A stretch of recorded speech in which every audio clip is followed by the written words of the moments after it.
अस्सलाम वालेकुम and good evening everybody watching news I. मैं हूं मेहर बुखारी। नाज़रीन, पीडीएम का अहम तरीन इजलास सबसे कुछ देर कबल इख्तिताम को पहुंचा और फिलहाल आर्या पार की जो कैफियत मरियम नवाज पर तारी थी वो आज के इजलास में नजर नहीं आई। बहरहाल मौलाना साहब ने ऐलान किया है कि 31 दिसंबर तक तमाम सूबाई और मरकजी अरकान अपनी अपनी क़यादत को इस्तीफे जमा करा देंगे, मगर लॉन्ग मार्च की तारीख का इस अहम इजलास में तयन नहीं हुआ। लॉन्ग मार्च इस्लामाबाद में जाकर इख्तिताम को पहुंचेगा या फिर 126 दिन की तवालत इख्तियार कर सकता है, ये भी सीगा राज है। ये सियासत की दीदा दिलेरी ही है कि जो वक्त को देख कर रंग बदलती है। गुज़िश्ता दौरे हुकूमत में मौलाना साहब की जमहूरी सियासत का असूल कहता था कि मुल्क के मुंतखब नुमाइंदे को इक़्तिदार से बेदखल नहीं होने देंगे। उनका तो कहना था कि सिस्टम चल पड़ा है, सिस्टम को चलने दीजिए, अवाम की मंशा पर मुद्दत पूरी करनी चाहिए। आज मौलाना साहब 180 डिग्री के तजाद पर खड़े हैं। वो बड़े वसूख से कह रहे हैं कि इस्तीफा देंगे तो वापस चाटेंगे नहीं। आज हमारा सवाल यह है कि ये जमहूरियत या फिर जमहूरियत का जुनून किस बला का नाम है। अभी कल की बात है कि मौलाना साहब इस्लामाबाद धरना दिए बैठे थे और जब उठे तो उठ के ये कहकर उठे कि उनको गारंटी मिल गई है कि हुकूमत घर भेज दी जाएगी। और गो के सियासत इस नहज पर खड़ी है कि जहां कोई पर्दा नशी नहीं रहा, मुलाकातों से गारंटी देने वालों तक सभी के चेहरे आया हैं और आज भी डंके की चोट पर जमहूरियत का जुनून रखने वाले, सियासी नहीं सियासत पर असरअंदाज होने वाले गैर सियासी लोगों से बात करने पर बजिद हैं। अब सवाल यह है कि क्या मौलाना साहब इन गैर सियासी बाजुओं को गुज़िश्ता बरस आजमा चुके हैं? आज जिस हुकूमत को मुखालिफत के बदमस्त हाथी का सामना है, ये हर बाखुद इसका भी आजमाया हुआ है, लेकिन ना इस मुल्क में माफ़ी कोई नहीं मांगता। सो इसीलिए बात करेंगे जो कौन सा आईनी बहरान सामने खड़ा हुआ है, इसको किस तरह हैंडल किया जाएगा। एक छोटे से वक्फे के बाद हमारे साथ इनफैक्ट जस्टिस शाइक उस्मानी साहब हमारे साथ मौजूद हैं। जस्टिस साहब अस्सलाम वालेकुम, बहुत बहुत शुक्रिया आपका साथ देने का। वालेकुम सलाम। जस्टिस साहब, ये क्या आईनी बहरान पैदा होने जा रहे हैं? अभी तक हिज़्ब इख्तिलाफ के पास 161 सीटें हैं। अगर ये तमाम के तमाम अपने इस्तीफे दे देते हैं तो are we looking at a constitutional crisis और नॉट रियली? देखिए, अगर ये 161 जो आप कह रहे हैं नंबर, अगर ये लोग रिजाइन कर देते हैं तो नो कॉन्फिडेंस मोशन जो है वो फेल हो जाएगा। क्योंकि अगर दूसरी साइड से 172 को दिखा सकते हैं तो अंडर द कॉन्स्टिट्यूशन वो प्राइम मिनिस्टर रहेंगे। क्योंकि जो कॉन्स्टिट्यूशन के लिहाज से अगर 172 से कम नंबर हो उनके तो उस सूरत में वो prime minister ceases to be the prime minister. So अभी अगर 101 अगर 172 सीटें रख लें या महफूज कर लें तो Imran Khan will still be the prime minister? नहीं, अगर तो ये 172 सीट इसमें से ये तोड़ लें ऑपोजिशन वाले, उनमें से जो इत्तेहादी हैं, और वो इमरान खान साहब जिस दिन नो कॉन्फिडेंस मोशन की रेजोल्यूशन पास होने का दिन हो उस दिन वो 172 सीट्स नहीं दिखा सकते तो he will cease to be the prime minister. That is how it is. ठीक है। तो अभी तक ये जो जी सॉरी अभी तक तो 161 सीटें हैं ना, सो 170 निकालनी पड़ेंगी हिज़्ब इख्तिलाफ को, यानी तो ओनर्स जी जी बिल्कुल। तो इसके मतलब ये हुआ कि ये जो इतनी कॉन्फिडेंस से ये लोग बातें कर रहे हैं तो इसके मतलब कि they have been doing their homework and they have been in touch, दूसरे लोगों से बातचीत कर चुके हैं और कुछ उनका मिजाज ऐसे ही लगता है कि ये शायद वो इकट्ठा कर लें। अगर नहीं कर सकते तो it will be a failure. It will be a failure. Sir, हम देख रहे हैं एक मिनी जनरल इलेक्शन की सूरत ये इस्तीफे आएंगे। अगर जनरल और सूबाई असेंबली सब देखिए आप 350 के करीब आप इस्तीफे देख रहे हैं। सो दिस इज ये बहुत बड़ी मश्क है। A lot of resources, a lot of time is इसके लिए दरकार है। क्या हमारे पास ये वसाइल और वक्त है? नहीं है, लेकिन देखिए जो इमरान खान का जो पर्सनैलिटी है या उनका जो एटीट्यूड्स हैं जो हम देखते रहे हैं पिछले 2 साल 2.5 साल में, वो कभी भी एक्सेप्ट नहीं करेंगे। और वो अगर तो 172 से ज्यादा नंबर ऑपोजिशन नहीं लेके आती तो he will hold by elections, चाहे उसमें जितना भी मुसीबत हो, जितनी भी प्रॉब्लम्स हो, he will not give in the way he is, his personality is. तो दी ऑपोजिशन, अगर ऑपोजिशन को कुछ करना है तो they have to make sure that they have more than 172 seats.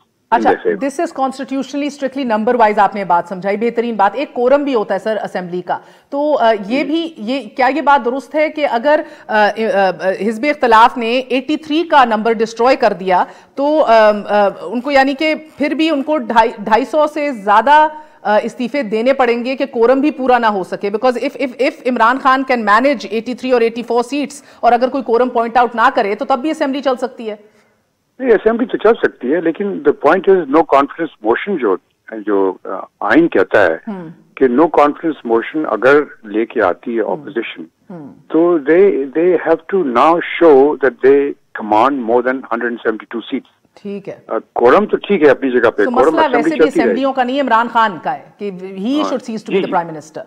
Ji, problem यहाँ पे ये है कि कोरम की बात नहीं यहाँ पर, यहाँ पे ये है कि whether they can produce 172 seat more than 172 और not. If they can not, अगर नहीं कर सकते तो देन दे फेल, वरना खोदा पहाड़ निकला चूहा। ठीक है, ठीक है जस्टिस साहब, thank you very much. Justice retired Shaikh Usman Bidas, बहुत बहुत शुक्रिया। एक छोटा सा वक्फा लेंगे, वक्फे के बाद फिर हाजिर होंगे and then we will talk about the political dimensions of this looming crisis so to say. वक्फे के बाद हाजिर होते हैं, स्टे विद अस।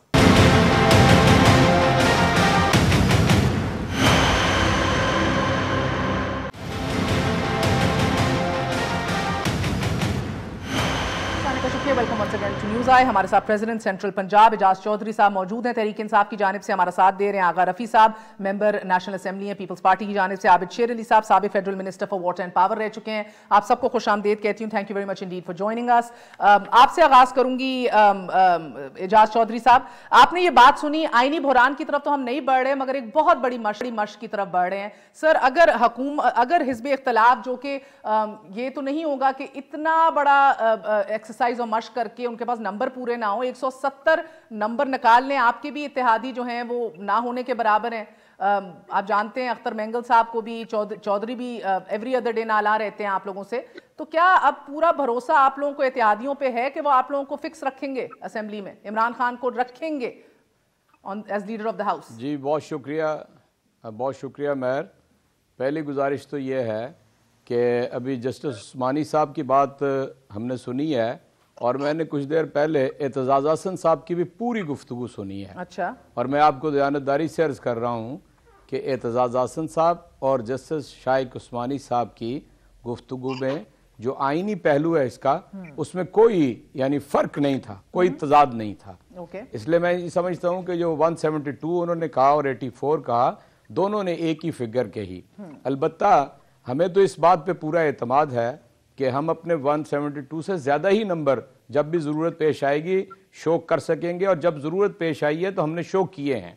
अलबत्ता मैं कल एक जगह कह चुका हूँ कि मैं चैलेंज देता हूँ ऑपोजिशन को, पीडीएम को, ये कभी इस्तीफे नहीं देंगे। अच्छा। आप ऐलान ही से देख लीजिए क्या ऐलान किया गया है। सर अभी नंबर पे रहते हैं क्योंकि आपकी पंजाब हुकूमत की तर्जुमान फिरदौस आपा भी कह रही थी कि हमारे पास तो नून लीग के ऐसे एमएनए और एमपीए लाइंड अप हैं, अब हम पे डिपेंड करता है कि हम उनको कब जो है वो शामिल करें ऑफिशियली तहरीक इंसाफ में। इधर लग रहा है शायद ये आपके पत्ते काट रहे हैं अंदर से बैठ के, अगर इतने बड़े ऐलान हो गए, मगर आप कह रहे हैं वसूख से कि आपके पास इनके बंदे नेशनल असेंबली में भी हैं इंक्लूडिंग पीपल्स पार्टी। देखिए मैं आपसे अर्ज करता हूँ कि जो पंजाब असेंबली के अंदर 9 अफराद हैं वो तो ढके छुपे नहीं हैं, वो तो ओपनली हैं, और बाकी जो सेंस प्रिवेल कर रही है पार्लियामेंटेरियंस के अंदर, किसी सूरत में भी वो इस्तीफे नहीं देंगे। और इस्तीफे अगर देने किसी इनके यहाँ भी कोई संजीदगी होती तो इस्तीफे सीधे स्पीकर को पहुँचाते और उसके बाद आप हमारा अमल देखते, हमारे नर्व्स देखते। जो ही इस्तीफे आते उसी वक्त हम उसका ऊपर अमल दरामद करते और बिल्कुल यानी ठीक तरीके से इंतखाबात जिस तरह इलेक्शन कमीशन करा सकता है वैसे करा देते। इसलिए मैं कहता हूं कि कतई तौर पे ये महज वो ड्रावा ही दे सकते हैं कि हम इस्तीफे दे रहे हैं, इनमें से कोई इस्तीफे नहीं देगा। इन्हें कतई तौर पे अपने नंबरों के ऊपर कतई तौर पे एतमाद ही नहीं है इन्हें अपने लोगों को। आगा रफी साहब, वो सरहन आप लोगों के इस्तीफे देने की सिंसेरिटी को अभी तक डाउट कर रहे हैं, तो इसको कितना पक्का प्लान मान लिया जाए, गर्दान लिया जाए? क्योंकि अभी तक तो बहरहाल उनकी बात दुरुस्त है, जब तक स्पीकर के पास नहीं आते इस्तीफे, it is irrelevant, it's just rhetoric. बिस्मिल्लाहिर्रहमानिर्रहीम। मैं बात ये है कि ये एजाज चौधरी साहब बजा है और बिल्कुल सही फरमा रहे हैं। उसकी वजह ये है कि जो बंदा अपने आप में देखता है वो जहां में देखता है। इन्होंने अपने इस्तीफे दिए थे ब्लैकमेलिंग के लिए, इन्होंने इस्तीफे दिए थे वापस लेने के लिए, इन्होंने ये सारा काम किया था एक पूरा एक स्क्रिप्ट के तहत। हमारे पास एक ही बात है कि जनाब बिलावल भुट्टो जरदारी साहब पीडीएम के इत्यादी हैं और उनका हुक्म है हमारे सर आंखों पे। मैंने आपसे पहले एक टीवी टॉक शो में कह दिया और मेरे सेक्रेटरीट में इस्तीफा उनको मैंने कह दिया, वो लिख के आ जाएगा, मैं साइन करके इंशाल्लाह सुबह मेरे चेयरमैन के सेक्रेटरीट में इस्तीफा पहुंच जाएगा। और ये वो वाली बात नहीं है। देखें हम तो जो हमारे पार्टी के वर्कर हैं वो तो इस चीज के लिए उतला हुए हैं। वो चाह रहे हैं कि अल्लाह करे कि ये जो सिंध हुकूमत की हमने जिम्मेवारी उठाई हुई है और इस अंदाज में जो हमारे पास सिंध हुकूमत में रखने अटकाए जाते हैं, मुख्तलिफ किस्म के ये रोजाना की ढिले बाने कर रहे होते हैं और ये चाह रहे हैं कि चारों सूबों में सेलेक्टर इनको लेके आए, ये शौक पूरा कर ले। और अगर ये इतने ही मुतमईन है तो ये बात देखें। मैं एक बात मैं आपसे और कहूं, ये बात क्यों कहते हैं कि हम इस्तीफे ले लेंगे, कबूल कर लेंगे? ये कहे कि ये लोग हम सब छोड़ते हैं, अब मैं 22 करोड़ वहां पे यकीन है हम 1/3 या मेजॉरिटी के साथ अगर रफी साहब, अगर चले आपका मान लिया कि आपकी पूरी सिंसेरिटी, आप भी कह रहे हैं कि आप अपना इस्तीफा डाल के कल दे रहे हैं बिलावल साहब को, इनके पास अभी भी 179 सीट्स हैं, इनको 172 चाहिए इमरान खान को वजीर आजम की कुर्सी पे बरजमान रखने के लिए। आप तो 55 सीटों के साथ पीपल्स पार्टी नेशनल असेंबली में है, कुल मिला के सारी हिज़्ब इख्तिलाफ 161 सीटों में है। तो आप मुझे बताइए कि आप किधर देख रहे हैं या किधर आप लोगों को गारंटी मिल रही है? आप लोग 170 इस्तीफे या 170 रेजिग्नेशंस नहीं डालेंगे स्पीकर के पास तो कुछ नहीं निकलना। नेशनल असेंबली में मेहर बात यह है कि हमारे साथ जो कुलीग्स हैं, जो वो तहरीक इंसाफ के हैं या वो मुख्तलिफ वजूहात के बिना पर ये मुख्तलिफ किसी को सूबे का चकमा देकर, किसी को क्या चकमा देकर जो लेके आए हुए हैं, आप आए नेशनल असेंबली, वो आजू बेजार है और वो चाह रहे हैं कि खुदा कोई इस किस्म की मूवमेंट बने। तो आप देखें फिर इस्तीफों की लाइन देखिएगा। ठीक है सर, 83 सीट्स के साथ पीएमएलएन नेशनल असेंबली में मौजूद है। नाजरीन, हम पहले सूबाई असेंबलियों के ऊपर बाद में जाएंगे। वो इलेक्ट्रल कॉलेजेस होते हैं सेनेट के इलेक्शंस कराने के लिए, क्योंकि वो एक बहुत बड़ा माइलस्टोन आने वाला है 2021 के अंदर। आबिद शरीरी साहब बहुत बहुत शुक्रिया। फिरदौस बीबी का दावा है कि आपके एमपीएज, आपके एमएनएज, उनके पास एक लंबी फहरिस्त मौजूद है जो अब इनके साथ हामी भर चुके हैं। अगर अगले 1 से 2 हफ्तों के अंदर ये लाइन उधर जाना शुरू हो गई, नंबर भी इनके पास तगड़े मौजूद होंगे, आप लोग टेक्निकली और कॉन्स्टिट्यूशनली भी कुछ नहीं इनका उखाड़ सकेंगे। इमरान खान साहब तो इन ऑल फेयरनेस वो आपके इस्तीफे समझे कबूल कर चुके हैं, ऐलान तो कर चुके हैं, गो कि स्पीकर का काम है, मगर आप समझे आपके इस्तीफे कबूल हो गए, बदलेगा क्या सर? महर बहुत शुक्रिया। उखाड़ना तो हमने नहीं है, उखाड़ेगी तो अवाम जिनका इन्होंने सत्यानाश किया है। रही बात आपने फिरदौस की बात की है, उसकी फिरदौस आपा, वही फिरदौस आशिक अवान जो पहले मुशर्रफ की तारीफें करती नहीं थकती थी, फिर जरदारी साहब की तारीफें करती नहीं थकती थी, फिर ख्वाजा आसिफ की मिन्नतें करके नवाज शरीफ साहब से मिलने की कोशिश की, उसको हमने ऑन बोर्ड ही लिया। छोड़े इस तरह के करैक्टर्स को, ये फिल्मी करैक्टर्स होते हैं, ये कभी स्क्रीन पे आ जाते हैं, कभी चले जाते हैं। मैसेंजर ना, पैगाम की बात करें, मैं इन फिल्मी करैक्टर्स की, ये फिल्मी आप रद्द कर रहे हैं, कोई आपका बंदा नहीं उनके पास। अच्छा मेरी बात सुनने ना, मेरी बात सुनने, जिस तरह आपने 2 मुअज़्ज़िज़ीन की बात सुनी तो थोड़ा सा टाइम मुझे भी दे दें। बात यहाँ तक आपको इस्तीफों की है, ये कोई पीटीआई के इस्तीफे नहीं है जो जलील होकर असेंबलियों में आकर बैठ जाए। हमारा एक प्लेटफॉर्म है पीडीएम का, जो भी हिकमत अमली होगी वो ज्वाइंट ऑपोजिशन की तरफ से होगी, कोई इंडिविजुअल पार्टी की तरफ से नहीं होगी। तो लिहाजा हमारा जो भी फैसला होगा इंशाअल्लाह ताला वो पीडीएम के प्लेटफॉर्म से होगा। और ये किसी भूल में है, इनको भूल में रहने दें। हमारी ख्वाहिश है कि ये भूल में रहें, ये ख्वाब में सोए रहें। इनको बेदारी उस वक्त होगी जब अवाम इनके सर के ऊपर डंडा मारेगी आके। तो ये डंडे, ये देखिए, ये तो हालात है इनके, जो हमें जलसों की दावत देते हैं। इकबाल पाक जो है उधर मीनारे पाकिस्तान पानी छोड़ दिया उधर, कभी फुटेजेस दिखाएं प्रोड्यूसर साहब, या आप सही कह रहे हैं आबिद शेरली साहब, ये इसका जवाब देंगे इजाज चौधरी साहब। देखें हंसी आएगी ना, एक मतलब कभी कुछ कहते हैं, कभी उनको कि जी डोज कम ले लिया करे जब कोई अच्छी स्टेटमेंट देनी हो, कभी डोज ज्यादा लेके जी ऑपोजिशन को रोका नहीं है। क्या ये प्राइम मिनिस्टर जो सिलेक्टेड का काम रह गया जी कि जी मैं वो कुर्सियों वालों को हथकड़ी लगा दूंगा, मैं वो बाजों वालों का? यार तो खुदा का खौफ करें, ये पाकिस्तान है, कोई आप थाने के एसएचओ नहीं लगे कि आप इस तरह की गुफ्तगू एक नेशनल टीवी पर आकर करें। आप क्या ये कोई अदालतें हैं? हमें अदालत उज़्मा की तरफ से इजाजत नामा है कि जलसे कराएं। ये कौन होता है कि पर्चे करा देंगे, को फलान करा देंगे?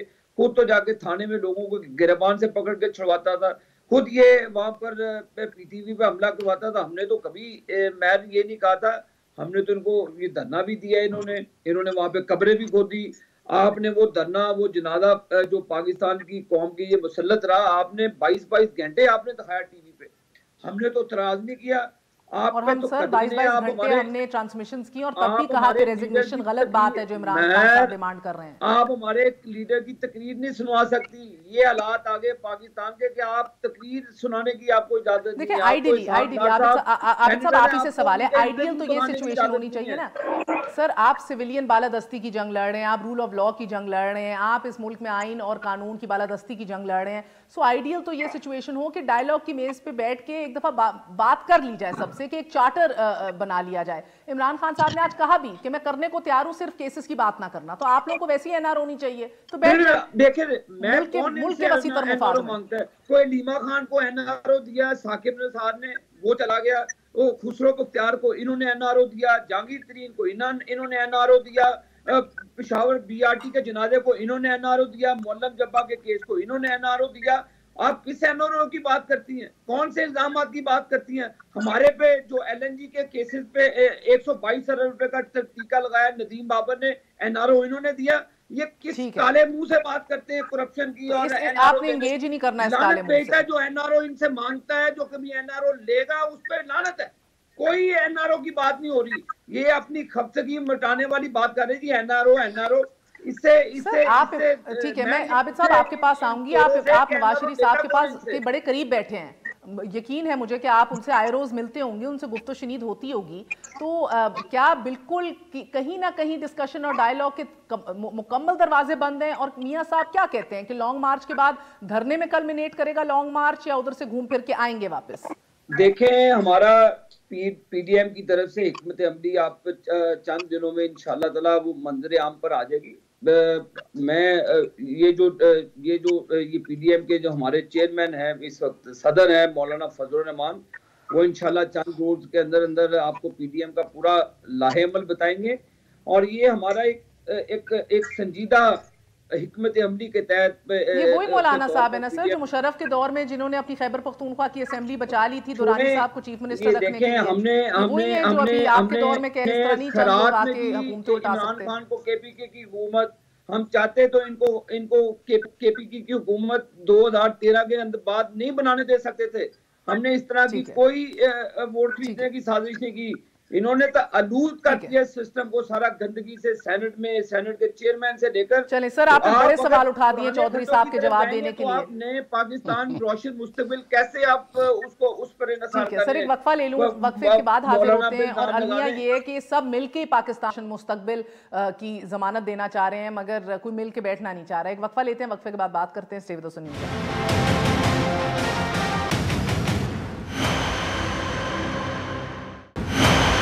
चौधरी साहब, लाहौर के 50 मकामात पे लॉकडाउन, मीनार पाकिस्तान के ग्राउंड में पानी छोड़ देना, सिर्फ यही रेट रह गई है आप लोगों के पास, आपकी हुकूमत के पास?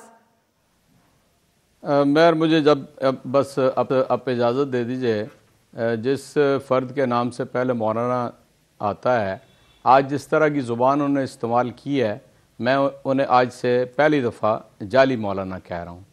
और जिस तरह लोग जाली बीमार हैं, वो जाली मौलाना हैं। और उन्होंने जिस तरह पश्तूनों को नाम ले लेकर यानी एक बहुत ही बुरे लफ्ज़ से याद किया है, आज सारे पश्तून उनके बारे में बहुत ही सख्त रिमार्क्स दे रहे हैं। मैं पंजाब के अंदर देखता हूँ, इनके लीडर्स जो हैं वो पंजाबी हो जागो, पंजाबी हो जागो, ये इनकी कुल सियासत है। दूसरी बात, सीरियस नोट के ऊपर मैंने जिस एतजाज़ हसन साहब की गुफ्तगू का तज़किरा किया है, उन्होंने कहा कि मैं पीपल्स पार्टी को मशवरा दूंगा कि वो इस्तीफ़ा देने के किसी अमल के अंदर शामिल ना हों। चुनाचे मैं समझता हूँ कि पीपल्स पार्टी में सेंस प्रिवेल कर सकती है।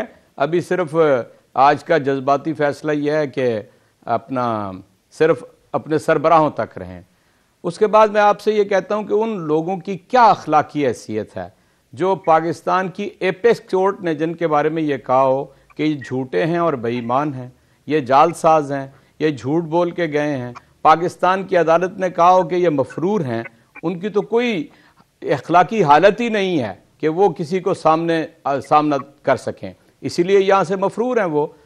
इसके अलावा अभी 2013 के इंतखाब में हमें यानी भीख के अंदर हुकूमत इन्होंने दी थी, ये जो लड़ाई के बाद मुक्का याद आता है ना, तो पढ़े लिखे लोग कहते हैं कि अपने मुंह के ऊपर दे मारना चाहिए। ये उस वक्त कर गुजरते, उस वक्त तो इनको ये बात करने के लिए नहीं थी।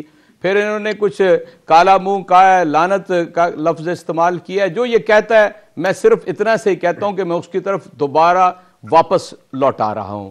अब आ जाते हैं कि ये वो लोग थे कि जब ऑपोजिशन यानी पहली फेज था कोरोना का, तो लॉकडाउन करो, कर्फ्यू लगाओ, लोगों को मार रहे हो, लोग बीमारी से मर रहे हैं, ये पूरा नैरेटिव इनका ये था। ये सारे ये जो पीडीएम है ना, मैं ये बताता हूं कि ये कभी एपीडीएम भी थी, और इस एपीडीएम का बेड़ा गर्क भी जनाब उन मफरूर वजीर आजम नहीं जो साबिक मफरूर हैं, उन्होंने इसका बेड़ा गर्क किया था और इस काबिल नहीं छोड़ा था कि वो एपीडीएम कायम रहती। इस पीडीएम का भी यही हाल होने जा रहा है। खुलने जा रहे हैं, आप लोगों का क्या अमल है?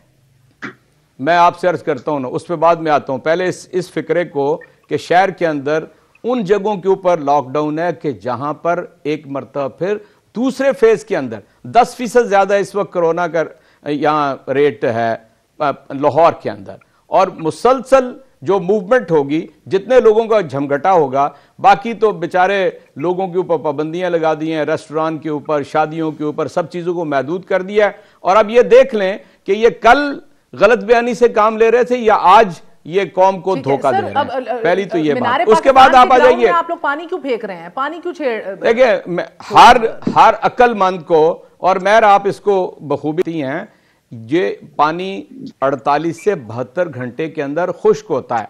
जब कोई प्रोग्राम होना हो, एक हफ्ता पहले पानी दिया जाता है ताकि उसके ऊपर अगर बहुत ज्यादा लोग मूव करें तो वो बिल्कुल उधड़ के ना रह जाए। यानी इतनी कॉमन सेंस भी नहीं है जिन लोगों को, और छोटी छोटी बात को उसके बाद ये देख लें, यानी फर्ज करें आज पानी लगा है, हाँ। तो 72 घंटे के अंदर पानी सूख चुका होगा। यानी ये मुझे समझ नहीं आती कि जिन्होंने 40 साल तक, जिन दो पार्टियों की हुकूमतों ने और इनके हवारियों ने इस मुल्क को तबाह बर्बाद कर दिया, और किसी को कभी ऑपोजिशन इस तरह नहीं करने दिया। सवाल है मेरे, एक तो मैं काफी की तरफ देख रही हूं कि पंजाब में और वफाक में आप लोगों के साथ खड़ी रहेगी। जी, मेरा ख्याल है कि इसमें कोई शक नहीं है कि वो बिल्कुल तहरीक इंसाफ के साथ हैं। जो कोलिजन पार्टनर्स होते हैं, मेरा आपके इल्म में है, उनके गिले शिकवे, उनकी बातें चलती रहती हैं, हम उन्हें सेटिस्फाई करते रहते हैं, और उनके जो कोई काम वाम रुके हुए हो, वो जब स्ट्रीमलाइन हो जाते हैं तो किसी को क्यों इस तरह की जहमत पड़ी है कि ये कहीं का रोड़ा और भानमती ने कुंभा जोड़ा। भी आपके साथ खड़े हैं सर। मैं आपसे अर्ज करता हूं कि इस वक्त पाकिस्तान के अंदर एक ऐसी हुकूमत है, न किसी के इशारे की जरूरत है, न कि कोई इशारा कर रहा है। यानी सारी कुव्वतें, सारे अदारे अपना अपना काम कर रहे हैं और हुकूमत अपना काम कर रही है। और एक बात आपको मैं और बात, असल बात, आगा साहब को भी मौका दीजिएगा जरूर, जाहिर है इनके कह के की कोई वजह होगी। वो मैं इस्तीफों के हवाले से, और इस्तीफे अगर ये दे दें तो उसके हवाले से तहरीक इंसाफ की क्या सोच है, मैं आपको बिल्कुल वाजे करता हूं। जब पीटीआई ने इस्तीफे दिए थे तो हमने स्पीकर को दिए थे, इनके अंदर यह हौसला नहीं था कि उसी वक्त उसको फॉरवर्ड करते। मैं चैलेंज कर रहा हूं, मैं चैलेंज कर रहा हूं, मैं चैलेंज कर रहा हूं कि ये इस्तीफे दें, हम जो कानूनी कार्रवाई उसकी होगी, आईनी कार्रवाई होगी, उसके करने के बाद ने पीपल्स पार्टी की गो अहेड दे दी है सर। क्योंकि बिलावल साहब तो कह रहे थे बैठे हुए गिलगित में कि सेंट्रल एग्जीक्यूटिव कमेटी के बगैर मैं बढ़ ही नहीं सकता, तो एतजाज एहसन जैसे लोग कह रहे हैं भाई हम तो इसके हक में ही नहीं है, सेंट्रल एग्जीक्यूटिव कमेटी के वो मेंबर हैं, क्या सीईसी को बाईपास कर गई है पहली दफा अपनी तारीख में पीपल्स पार्टी इतना बड़ा कदम उठाने के लिए? देखिए, मैं इस बारे में तो मेरी नॉलेज नहीं है कि सीएसी, क्योंकि मैं ना सीएसी का मेंबर हूं, मैं पीपल्स पार्टी का इतना वर्कर हूं, इतनी मेरी नहीं है कि मैं आपको सीसी और चेयरमैन साहब के बीच की बात बता सकूं, ये मेरी नॉलेज में नहीं है।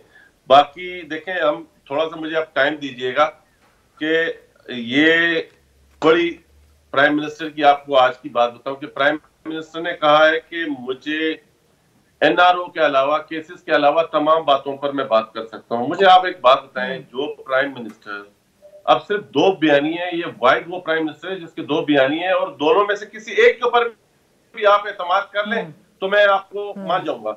नंबर एक, वो कहते थे कि मैं ये चपरासी, इसको मैं चपरासी ना रखूं, उनको आपने रेलवे का मिनिस्टर रखा है। आपने पंजाब का डाकू कहा, उसको आपने पंजाब असेंबली का स्पीकर बनाया। फिर उसके बाद आपने भी बीबी के कातिलों को गले लगा लिया था। छोड़े इन बातों को, वक्त की किल्लत है। मुझे एक बात बताइए कि नून लीग तो कह रही है कि हम लोगों ने बात करनी है कोट अनकोट हुकूमत से नहीं बल्कि सियासत पर असरअंदाज इदारों से बात होगी। तो एक तो बहुत बड़ा प्रेसिडेंट पीपल्स पार्टी अब ले कर रही है अपनी तारीख में पहली दफा कि वो इस्तीफे दे रही है इधर एक डेमोक्रेटिक सेटअप के अंदर। दूसरा, क्या ये भी आप लोगों के लिए तो एनआरओ किया था आप लोगों ने 2002-2004 के अंदर फिर से, मगर क्या इस दफा भी आप लोग भी उन्हीं इदारों से बातचीत करना चाह रहे हैं जमहूरियत की? नहीं मेहर बुखारी, देखें हम कभी भी नहीं चाहेंगे। हम देखें, हमारी हमेशा जंग ये रही है। हम समझते हैं कि ताकत का सरचश्मा अवाम है। अगर ये अवाम की लाई हुई हुकूमत होती तो हम इनके साथ चलते। और पहले दिन बिलावल भुट्टो जरदारी चले तो ना, क्यों चले सर? एक दफा तो थूक के चाट चुके हैं सारे, ये बात है। अब दूसरी दफा नहीं चाटेंगे, मौलाना साहब कह रहे हैं। किस बात पे थूक के चाटा है हमने? सर आप ही ने तो, आप लोगों ने तो पीएमएलएन को राजी किया था। मौलाना साहब तो सरापा एहतजाज थे कि नहीं हल्फ उठाने। पीपल्स पार्टी ने तो सबको लाए थे डेमोक्रेटिक फोल्ड में कि इलेक्शन हो गए, हम इस सिस्टम का हिस्सा बनेंगे, ये सिस्टम चलेगा। ये सिस्टम देखें, आप चीजों को मिक्स कर रही है। अभी देखें, बिलावल भुट्टो जरदारी साहब ने कुछ दिन पहले गिलगित में एक इंटरव्यू दिया जिसको भी मोड़ चढ़ोड़ के पेश किया गया। उन्होंने कहा कि मियां मोहम्मद नवाज शरीफ ने जो इल्जामात लगाए उनके प्रूफ भी उनके पास होंगे। वही बात आज भी हम करते हैं।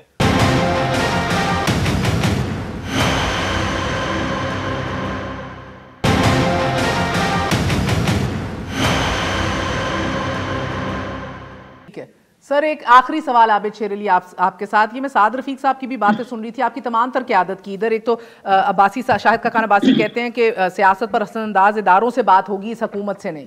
आई mean it's irony unto itself. Saad Rafique साहब कहते हैं सिर्फ हुकूमत को गिराना मकसूद नहीं, आइन और कानून की हुक्मरानी हमारा मुतालबा है। तो सर आइन और कानून के लिए हुक्मरानी के लिए सियासत पर असरअंदाज होने वालों से आप क्या बात करेंगे और कैसे करेंगे, जरा ये समझा दीजिए। हम तो आपकी मीडिया की आजादी की भी जंग लड़ रहे हैं इस वक्त, जो आपके ऊपर कदगने लगी हुई हैं, आपको अपनी मर्जी से बोलने नहीं दिया जाता। हम तो आपकी भी जंग लड़ रहे हैं। हम तो पूरे पाकिस्तान का मुकदमा लेकर आए हुए हैं अवाम के। हम अपनी जंग खुद लड़ लेंगे। और नवाज शरीफ साहब और पीडीएम मैंने तो बात ही की है अभी। तो मैं आपकी बातें सुनता रहा हूँ, आप मेरी एक बात पे ही झटका खा गए। भाई आप मेरी बात सुन लें। हम तो देखें, झटका इनको पूरा इंशाल्लाह ताला 440 वोल्ट का लगेगा लाहौर जलसे के बाद।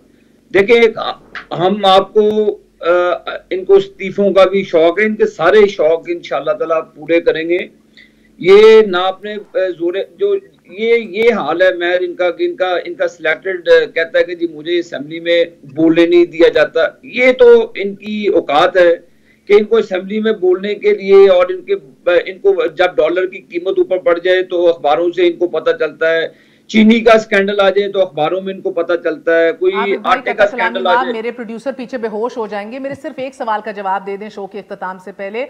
सियासत पे असरअंदाज होने वालों से कैसे बात करेंगे, क्या बात करेंगे?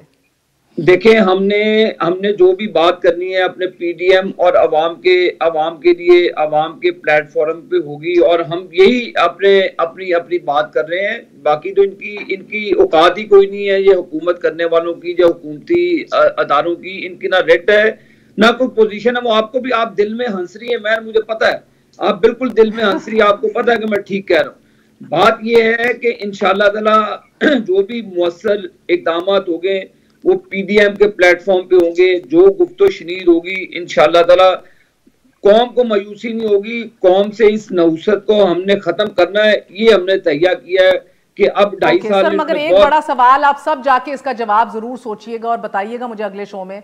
इस नहुसत से तो जान छुड़ा लेंगे, अग्नि नहुसत जिसकी हुकूमत की सूरत में भी आई उसको भी 2 साल ही दिए जाएंगे और ये सब फिर सफारा हो जाएंगे। क्या इस नहुसत करके हुकूमत तहरीक इंसाफ की हुकूमत कहीं नहीं जा रही। चौधरी साहब, आप लोगों ने तहरीक इंसाफ की हुकूमत मुस्तहकम है। इस माजरत के साथ, ये आबिद शेर अली साहब के अल्फाज हैं, आप लोगों ने इस मनहूसत की इब्तदा की है। अभी आप लोग ना ये काम करते हो, मैं आपसे अर्ज करता हूं तो हमें तो अगर कोविड ना होता तो हमें तो कोई परेशानी नहीं है, जलसे करें, जुलूस करें, हमारे लिए क्या मसला है? इनको चाहिए, ये जितने बहादुर हैं ना, इनको पाकिस्तान आना चाहिए। जितने भगौड़े हैं ये सारे पाकिस्तान आए। ये यहाँ अदालतों के अंदर मतलूब हैं, ये सारे मफरूर हैं पाकिस्तान की अदालतों से। और ये नून लीग जो है ये डिच करेगी पीडीएम को। आज मुझसे लिखवा लें, मैं इनकी तारीख ये है सारी। यानी आप अंदाजा करें, शहबाज शरीफ मनी लॉन्ड्रिंग में जेल, हमजा जेल के अंदर, और मरियम को तो एक लाइफलाइन मिली हुई है, अदरवाइज उसके पल्ले भी कुछ नहीं है। आप मुझे बताएं कि ये सियासत कभी मरियम का कोई भी मरियम का कोई फिगर आउट नहीं करते, मुझे लगता है। मैं आपसे अर्ज करता हूं कि मरियम का कोई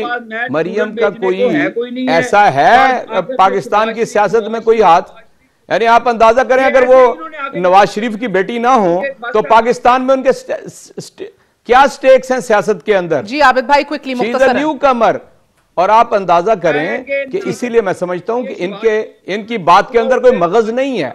इनका कोई मसलन 2-2.5 साल के बाद इन्हें पता चला, 2.5 साल के बाद इन्हें पता चला कि धांधली हुई है। ये पहले कहां थे? इन्होंने कोई नहीं, मेरी बात तो सुन लेना, मेरी बात सुने मैं, मुझे बताइए 2.5 साल के बाद ये धांधली इनको याद आ गई है? इन्होंने कोई पिटीशनें दाखिल की हैं? और ये यानी किसके ऊपर एतराज कर रहे हैं जिनको ये खुद। बहुत बहुत शुक्रिया अली साहब, आपका भी बहुत बहुत शुक्रिया। आगा रफी साहब बहुत बहुत शुक्रिया। भुट्टो भी बड़े वसूख से कहते थे, जुल्फ़िकार अली भुट्टो, अल्लाह उन्हें जन्नत नसीब करे। कुर्सी बड़ी मजबूत है, 3 हफ्ते के अंदर गोल हो गया सारा मामला।